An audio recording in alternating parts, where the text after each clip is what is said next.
की है लाइन, आगे देखो लाइन है, पीछे देखो लाइन है, लाइन लाइन लाइन, पानी की है लाइन, लाइन लाइन लाइन, पानी की है लाइन।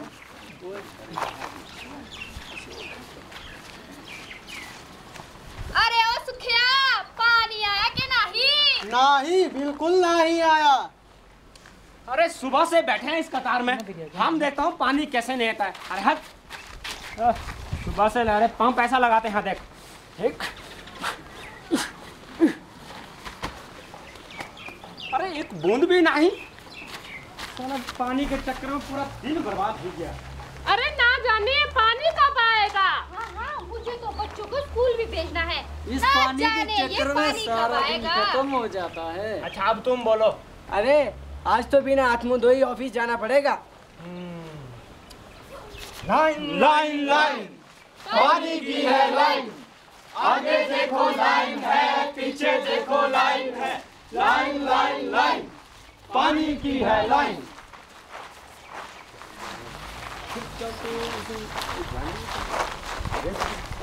अरे भाई सुखिया, इस बार तो बरसात कुछ जल्दी ही आ गई। हाँ रामू, तुम बिल्कुल ठीक कह रहे हो। हाँ, इस बार ठंड भी कुछ ज्यादा पड़ने लगी है। हाँ, ठंड भी बढ़ गई है। अरे भाई पूरनचंद, तुम्हें नहीं लग रहा है इस बार हमारी ये बर्फ की चोटियां कुछ ज्यादा ही जल्दी सफेद हो रही है?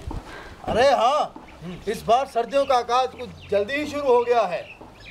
ये सब जो है पर्यावरण के साथ खिलवाड़ का नतीजा है। बिल्कुल सही कह रहे हो।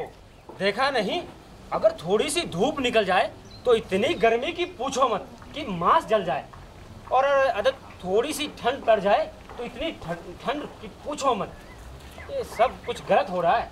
अरे ये सब हमारे द्वारा ही विकसित किया हुआ है सारा कुछ। आजकल हम अपने विकास के लिए हरे भरे पेड़ों पर कुल्हाड़ी चलाते हैं। बिल्कुल। खेत बनाने के लिए विस्फोट भी करते हैं। बिल्कुल। अरे विस्फोट करने से पहाड़ों की मिट्टी ढीली हो जाती है, जिससे उसके अंदर की मिट्टी खिसकती है और हमारे प्राकृतिक जो जल स्रोत है वो सूखते जा रहे हैं। अच्छा, जैसे वो कुएं, बावड़ियां वगैरह। हाँ बिल्कुल सही कहा। अच्छा, विस्फोट से जैसे हमारे पहाड़ ये जो थरथरा जाते हैं, जहाँ से जैसे पानी नीचे से निकलता है तो उसको वो रास्ता नहीं मिल पाता, इसलिए हमारे ये जल प्रपात सूख रहे हैं। हाँ जी बिल्कुल। अच्छा, इसलिए तो ये तो बहुत गई, इसका कोई इलाज नहीं है अगर समय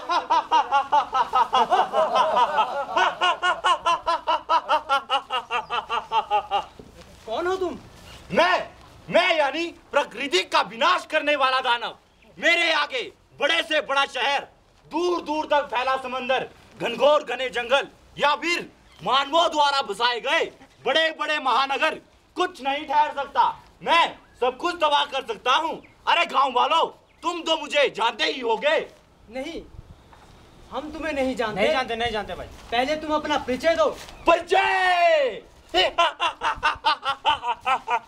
वैसे तो मैं किसी परिचय का मोहताज नहीं, मगर हाँ, तुम कहते हो तो मैं तुम्हें अपना परिचय दे देता हूँ।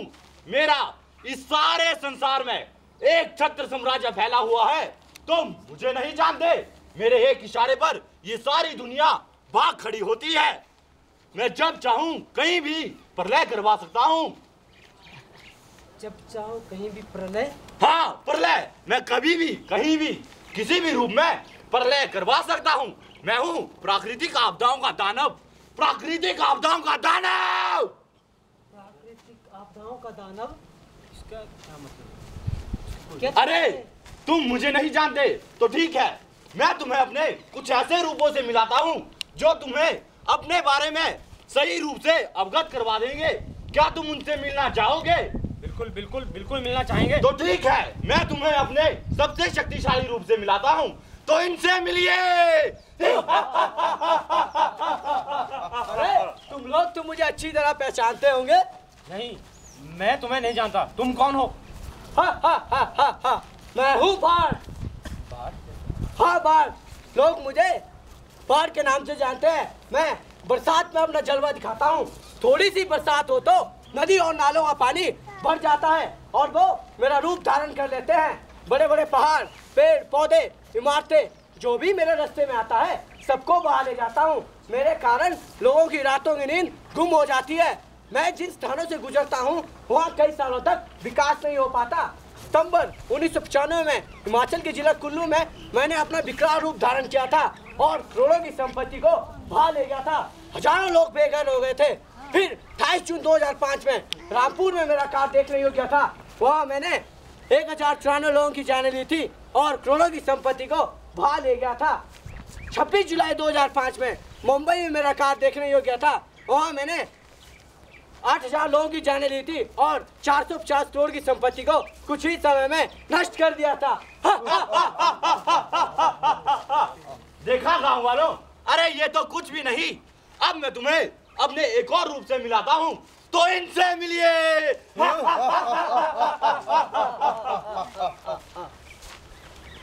कौन हो तुम? मैं हूँ सूखा। वैसे तो मैं हर साल इस सारी पृथ्वी पर घूमता रहता हूँ। जब गर्मी बढ़ती है तो मैं पृथ्वी पर फैलने लगता हूँ। पृथ्वी पर पानी की मात्रा कम हो जाती है। मेरे आने से गर्मी की तपिश बढ़ती है, मानो जैसे चारों तरफ रेगिस्तान ही रेगिस्तान हो। मेरा सबसे ज्यादा प्रहार इन किसानों पर पड़ता है। दोपहर की झुलसती गर्मी में किसान अपने खेतों में खूब मेहनत करते हैं और मैं उनकी मेहनत को बर्बाद कर उनकी फसलों को तबाह कर देता हूँ। भारी संख्या में उनके मवेशी भी मारे जाते हैं। कई हजारों की संख्या से गांव मेरी चपेट में है। जैसे छत्तीसगढ़ में 10,252 गांव, गुजरात में 12,240 गांव, मध्य प्रदेश में 22,490 गांव, जहां पर मैं हर साल अपना कहर बरसाता हूं। 1943 में मैंने बंगाल में अपना कहर बरसाया था, जहां पर मैंने लाखों लोगों की जानें ली थी। क्यों गांव वालों, परेशान हो गए ना? अरे ये तो कुछ भी नहीं। अब मैं तुम्हें अपने एक और रूप से मिलाता हूँ। क्या तुम मुझसे मिलना चाहोगे? हाँ, क्यों नहीं। तो ठीक है, इनसे मिलिए। अरे तुम मुझे नहीं पहचानते? नहीं। अरे इतने आश्चर्य से क्या देख रहे हो? लोग मुझे बादल फटने के नाम से जानते हैं। मैं ज्यादातर पहाड़ी इलाकों में पाया जाता हूँ। मैं बारिश से आसमान से 40 गुना तेज बरसता हूँ। मैं जिस जगह बरसता हूँ वहाँ सब कुछ तहस नहस कर देता हूँ। मैं लोगों को संभलने का मौका नहीं देता। 16 अगस्त 1997 में मैं शिमला के चिड़ गांव में ऐसा बरसा था कि वहाँ मैंने 100 लोगों की जानें ली और 500 लोगों को बेघर कर दिया था और लाखों की संपत्ति को मैंने खाक कर दिया था। जुलाई 2003 में मैं जिला कुल्लू के गरसा गांव में बरसा था, जहां मैंने 200 लोगों की जानें ली और करोड़ों की संपत्ति को तहस नहस कर दिया था। और जुलाई 2010 यानी कुछ ही महीनों पहले मैं अपना कहर लेह में भी बरसा चुका हूं। वहां मैंने हजारों लोगों को मौत के घाट उतार दिया और लाखों की संपत्ति को अपने साथ भाग कर ले गया। पूरा का पूरा लेह शहर को मैं अपने साथ भाग कर ले गया और वहां सब कुछ तहस नहस कर दिया। देख लिया गांव वालों, मेरा साम्राज्य कहां तक फैला हुआ है। और अगर ये मानव जाति अब भी ना संभली तो इस सारे संसार में मेरा ही बोलबाला होगा।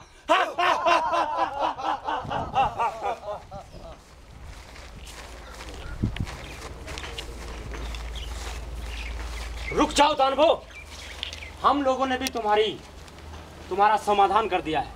अब बताता हूँ, रुको 2 मिनट रुको। अरे जो तुम हमें पानी की तबाही का मंजूर दिखा रहे हो, उसके जिम्मेदार तुम खुद ही हो।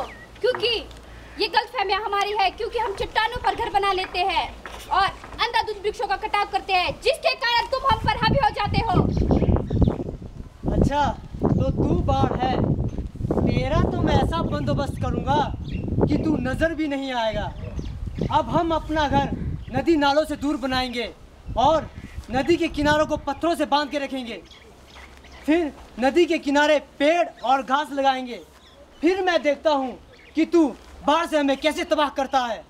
अरे ये तो हमें मारने का उपाय है। अब हम कभी नहीं आएंगे, कभी भी नहीं आएंगे। तू क्या अपने जलवे दिखा रहा है? तूने जो तबाही मचाई है अब वो नहीं होगी। जो हमने काम किया है वो अब नहीं होगा। अब हम अपने घर नदी नालों के किनारे बनाएंगे और अपने घर नदी नालों से दूर कहीं सुरक्षित स्थान पर बनाए जाएंगे। बिल्कुल सही कह रही हो। और जो तू जब बारिश होता है तो आता है और हमारी जमीनें धंसा जाता है। अब हम ऐसी कोई भी जगह नहीं छोड़ेंगे जो कमजोर हो और तेरे आने से खिसक जाए। इसके लिए हम भूमि कटाव को रोकने वाले पेड़ पौधे लगाएंगे और अपनी धरती को तुम लोगों से बचाएंगे। इन पौधे और घास से हम अपनी गृहस्थी और आजीविका कमाएंगे, मतलब एक पंथ दो काज। अब देखते हैं, हम दुनिया का कोई भी ऐसा कोना नहीं छोड़ेंगे जहाँ पर हमारे ये पेड़ कम हो। हम सब जगह पेड़ों को भर देंगे। फिर देखते हैं तुम लोग कैसे हम पर हावी हो सकते हो। और जब हम इन सब का बंदोबस्त कर सकते हैं तो फिर तू क्या चीज़ है? तुझे तो हम चुटकी में मसल देंगे। अगर हम सब पानी का ठीक ढंग से उपयोग करेंगे तो ये लोग हमारा कुछ नहीं बिगाड़ सकते।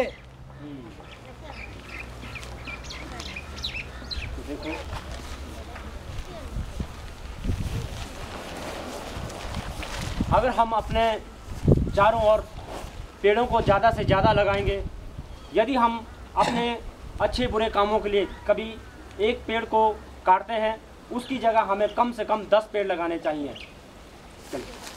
सूखी धरती करे पुकार, वृक्ष लगाकर करो शिकार। सूखी धरती करे पुकार, वृक्ष